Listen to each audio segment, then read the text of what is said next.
வணக்கம் ஜெயஹிந்த். இன்றைக்கி நம்ம சேனலில் ஒரு மிக மிக முக்கியமான டிஃபென்ஸ் அப்டேட் பார்க்க போகிறோம். இந்தியாவை பாதுகாக்க இந்தியாவிற்கிட்ட இருக்கக்கூடிய ஒரு மிகப்பெரிய ஆயுதம் என்ன அப்படின்னா நம்மளுடைய அணு ஆயுதங்கள். அந்த அணு ஆயுதங்களில் ஆழ்கடலிலிருந்து ஏவக்கூடிய சர்வ சக்தி படைத்த ஒரு சப்மரைன் நீர்மூழ்கி கப்பல் இருக்குன்னா அது அரிஹந்த் கிளாஸ் சப்மரைன் சொல்லக்கூடியது. இதில் நம்மகிட்ட ஏற்கனவே ஐஎன்எஸ் அரிஹந்த் மற்றும் ஐஎன்எஸ் அரிகாட் இரண்டு நீர்மூழ்கி கப்பல்கள் இருக்குது. அணு ஆயுதத்தை ஏவக்கூடிய வல்லமை படைத்தது. இப்போது மூன்றாவது போர்க்கப்பல் ஐஎன்எஸ் அரிதமான் இன்னும் 3 மாதங்களில் நம்மளுடைய கடற்படையில் இணைக்கப்பட இருக்குது அப்படின்றது தான் இதில் மிகப்பெரிய செய்தி. ஓகே, இப்போ நம்ம ரெகுலராக பார்க்கக்கூடியவங்களுக்கு இந்த சப்ஜெக்ட் ஏற்கனவே தெரியும். புதுசாக பார்க்குறவங்களுக்காக ஒரு க்ரக்ஸில் சொல்கிறேன்.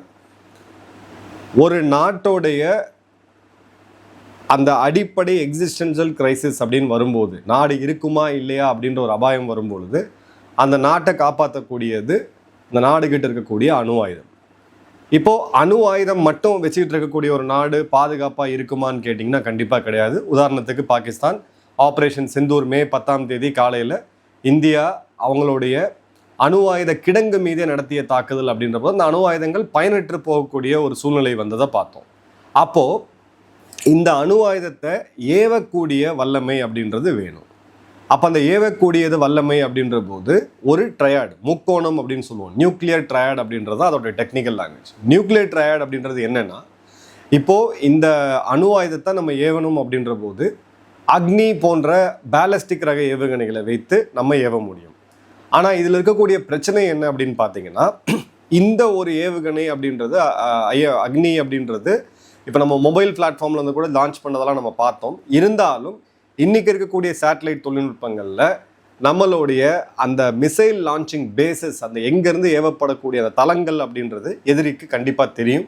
ஸோ அந்த எதிரியோடைய வியூகம் என்னவாக இருக்கும்னா இந்த தளங்களை தாக்கி அளிக்கிறது. அப்போது அந்த மாதிரி ஒரு சூழ்நிலையில் நாம் அணு ஆயுதத்தை எப்படி ஏவ முடியும்?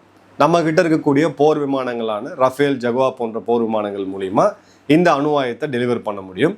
பட் இன்றைக்கி இருக்கக்கூடிய சூழ்நிலையில் ஒரு விமானத்தை தாக்கி அளிக்கக்கூடிய பியாண்ட் விஷுவல் ரேஞ்ச் மிசைல்ஸ் எல்லாமே பார்த்தீங்கன்னா மேக் 3 அந்த ஸ்பீடில் போகக்கூடியது. ஒரு போர் விமானம்ன்றது அதிகபட்சமாக 1.5 2 மேக் வரைக்கும் போகக்கூடியது. ஸோ அந்த விமானங்களும் வீழ்த்தப்படலாம். அப்போது மூன்றாவது மிகப்பெரிய புள்ளி எங்கே அப்படின்னு பார்த்தீங்கன்னா, இந்த நிலத்தில் இருக்கிற மாதிரி இந்த அணு ஆயுதம் எங்கே இருக்குன்னு தெரியக்கூடாது. அந்த அணு ஆயுதத்தை ஏவும் போது அதை எதிரியால் தடுக்கவும் முடியாத ஒரு சூழ்நிலை அப்படின்றது வேணும். இதுதான் ஆழ்கடல்லேருந்து ஏவக்கூடிய நீர்மூழ்கி கப்பல்லேருந்து ஏவக்கூடிய இந்த அணு ஆயுதத்தை ஏந்தி செல்லக்கூடிய ஏவுகணை. இதை கே சீரியஸ் வாழ்ந்து மறைந்த தெய்வம் அப்துல் கலாம் ஐயா அவர்கள் பேரில் இதை கே சீரியஸ் மிசைல்ஸ் அப்படின்னு சொன்னாங்க. அந்த மிசைல்ஸை எடுத்துகிட்டு போகக்கூடிய 7000 டன் எடையுள்ள ஐஎன்எஸ் அரிதமான் இப்போது நம்ம கமிஷன் பண்ணுறோம் இன்னும் 3 மாதங்களில். இதற்கு முன்னாடி இருந்த ஐஎன்எஸ் அரிஹந்த் மற்றும் அரிகாட் ரெண்டுமே பார்த்தீங்கன்னா 6000 டன்னுக்கு கீழே உள்ளது தான். பட் இருக்கிறதுலே மிகப்பெரிய ஒரு கப்பல், நீர்மூழ்கி கப்பல், அணு சக்தியில் இயங்கி அணு ஆயுதத்தை ஏவக்கூடியது அப்படின்றதான். ஸோ அணு சக்தியில் இயங்கும்போது நமக்கு என்ன அட்வான்டேஜ் கிடைக்குதுன்னா, இப்போ டீசல் சப்மரின் எடுத்திங்கன்னா எரிபொருள் நிரப்ப அவங்களுக்கு தேவையான ஆக்சிஜன் எடுக்க கடல் மட்டத்துக்கு வந்து தான் ஆகணும். ஒரு 20 நாளுக்குள்ளே அவங்க வந்து தான் ஆகணும். ஆனால் அணுசக்தியில் இயங்கக்கூடிய ஒரு நீர்மூழ்கி கப்பல் அப்படின்றது மாதக்கணக்கில் அவங்க ரேஷனுக்கு மட்டும்தான், அவங்களுக்கு தேவையான உணவுக்கு மட்டும்தான் அவங்க நெருங்கில் கரைக்கு வரணுமே ஒழிய மிச்ச நேரத்தில் ஆழ்கடலில் இருக்கலாம். இந்த இடத்துல அந்த நீர்மூழ்கி கப்பலை கண்டுபிடிக்க முடியாது.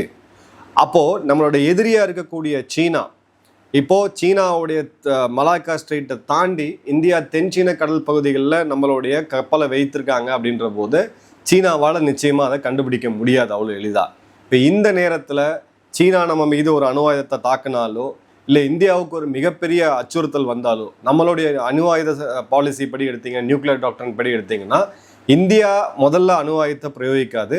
ஆனால் இந்தியா மீது ஏவப்படக்கூடிய நியூக்ளியர், பயாலஜிக்கல் மற்றும் கெமிக்கல் வார்ஃபேர் இந்த 3ல் ஏதாவது ஒன்று பயன்படுத்தப்பட்டால் கூட இந்தியா தன்னுடைய முழு பலத்தை கொண்டு இதற்கான பதிலடியை கொடுக்கும் அப்படின்றது. முழு பலம் அப்படின்றது எத்தனை அணு ஆயுதங்களை இந்தியா பதிலுக்கு ஏவும் அப்படின்றத சப்ஜெக்டிவாக வைக்கிறாங்க. எதிரிக்கு இது ஒரு உள்ளுக்குள்ளே ஒரு அச்சத்தை உண்டு பண்ணணும்னு சொல்லி தான் வாஜ்பாய் அவர்கள் இருந்த டைம்லேயே இந்த பாலிசி அப்படின்றது இருக்குது, நியூக்ளியர் டாக்டரின்ட்டு.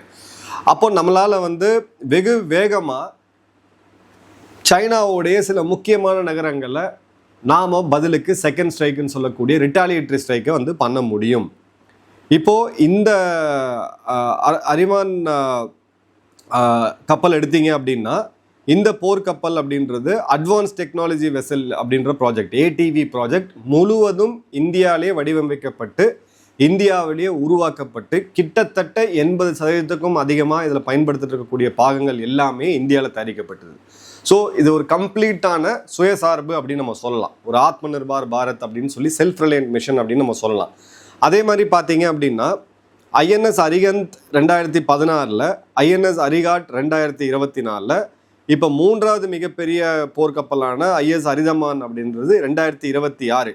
ஸோ முதல் கப்பலுக்கும் 2 கப்பல்களுக்கும் இடையே உள்ள அந்த நேரம் அப்படின்றது 8 வருடம். ஆனால் 2க்கும் 3க்கும் உள்ள அந்த இடைவெளி அப்படின்றது வெறும் 2 வருடம் தான். ஸோ இனி வரக்கூடிய காலங்களில் இன்னமும் அதிகமான அரிஹந்த் கிளாஸ் சப்மரைன்ஸ் நம்மக்கிட்ட வரும் அப்படின்றத எதிர்பார்க்கலாம். இப்போ இந்த இடத்துல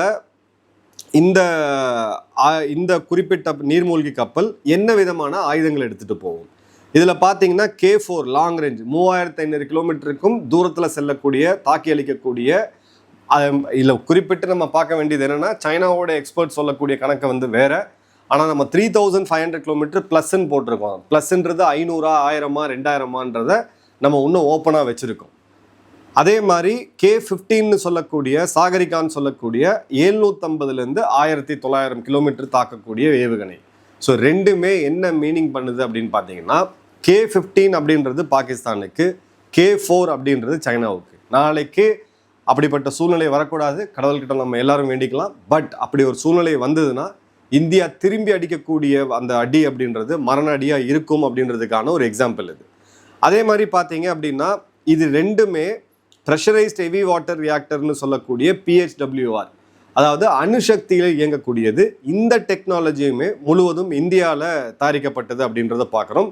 அதே மாதிரி நம்மளுடைய செகண்ட் ஸ்ட்ரைக், யாராவது நம்ம மேலே அணு ஆயுதத்தை பிரயோகித்தால் அதுக்கு பதிலுக்கு எத்தனை அப்படின்றத நம்ம வந்து கிளியர் கட்டாக சொல்ல முடியாது. ஆனால் கடுமையான பதிலடியை இந்தியாவை கொடுக்கறதுக்கான மிகப்பெரிய பிரம்மாஸ்திரம் தான் இது. இப்போது இதில் பார்த்தீங்க அப்படின்னா பாகிஸ்தானுடைய சி பேஸ் டெட்டரண்ட் அப்படின்றது அவங்க Babur 3 submarine launched cruise missile Babur 3 அவங்க வச்சுருக்காங்க. அதை பற்றி நம்ம டீட்டெயிலாக பார்ப்போம். அதே மாதிரி பார்த்தீங்க அப்படின்னா சைனா கிட்ட இந்த மாதிரி வந்து 5லிருந்து 10 நீர்மூழ்கி கப்பல்கள் அப்படின்றது இருக்குன்றது அவர் எஸ்டிமேட் வந்து சொல்கிறாங்க. அவங்க கிட்ட இருக்கக்கூடிய ஏவுகணைகள் 10,000 கிலோமீட்டர் வரைக்கும் தாக்கும் அப்படின்றது.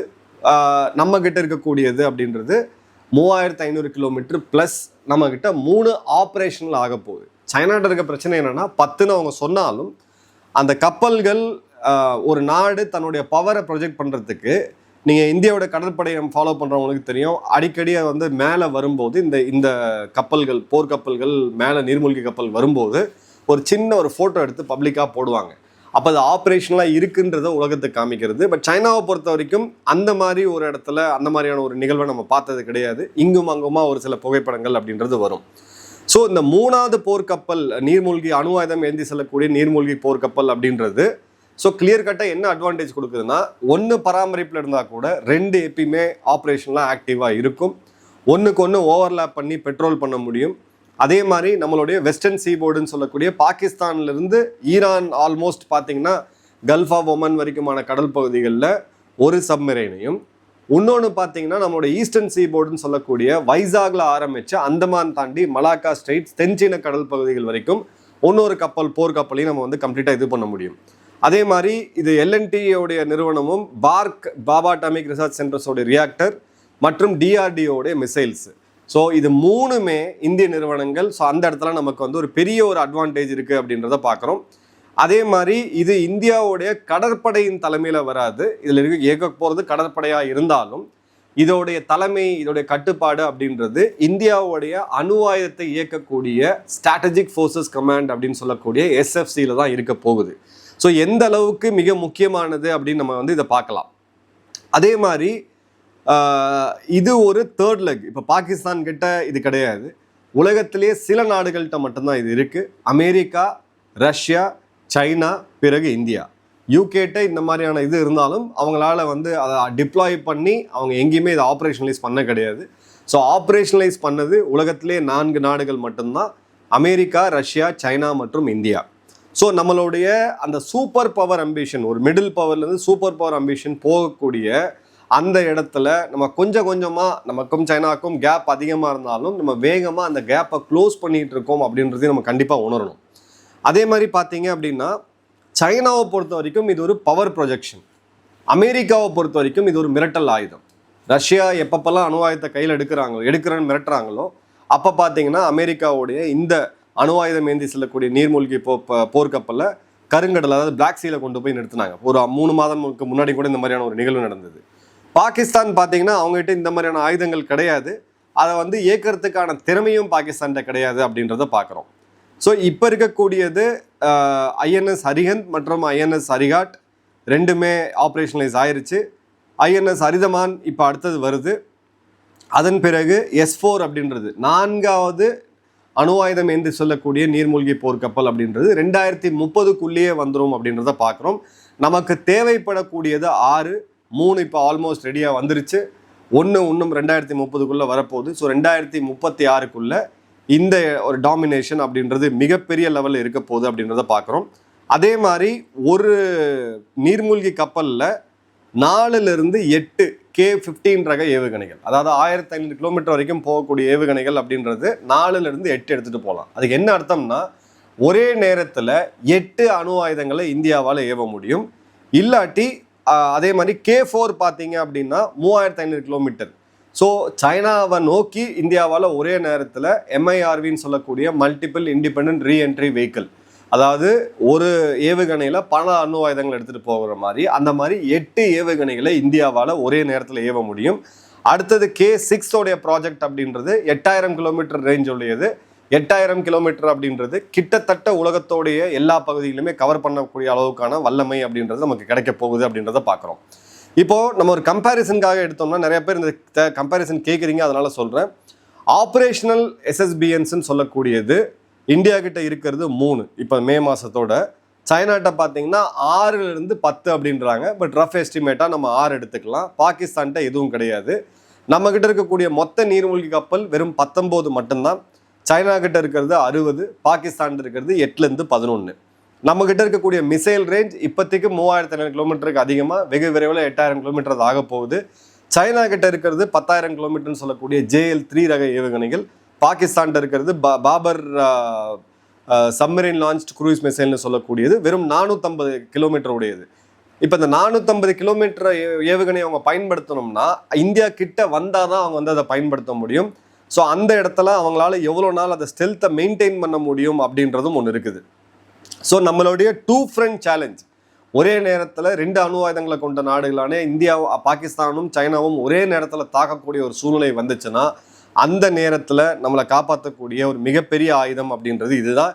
ஏன்னா இந்த கப்பலை ப்ராக்டிக்கலாக உங்களால் கண்டே பிடிக்க முடியாது, இது எங்கே இருக்குன்னு சொல்லி யாராலையுமே சொல்ல முடியாது.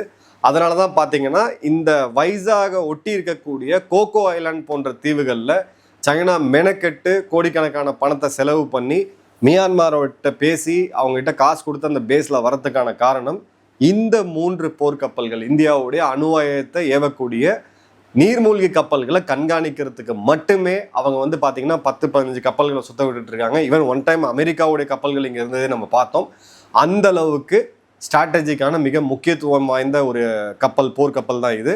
இது இந்தியாவுடைய ஸ்ட்ராட்டஜிக் ஃபோர்ஸஸ் கமாண்ட், பிரதமருடைய நேரடி கட்டளையில் இருக்கக்கூடிய அந்த கமாண்டு கீழே தான் இது இருக்கும். பட் அது ஆப்ரேஷனலைஸாக பார்த்தீங்கன்னா இந்தியாவோட கடற்படை பண்ணுவாங்க. இந்தியாவுடைய கடற்படை, DRDO, LNT நிறுவனம் மற்றும் பாபா அட்டாமிக் ரிசர்ச் சென்டர் இதுக்கு துணையாக இருந்து இந்த ப்ராஜெக்டை வெற்றி பெற வச்ச நூற்றுக்கணக்கான விஞ்ஞானிகள் மற்றும் 2000க்கும் அதிகமான சிறு குறு மற்றும் பெரு நிறுவனங்களுக்கு நம்மளுடைய மிகப்பெரிய வாழ்த்துக்கள் மற்றும் சல்யூட். நன்றி, வணக்கம், ஜெய்ஹிந்த்.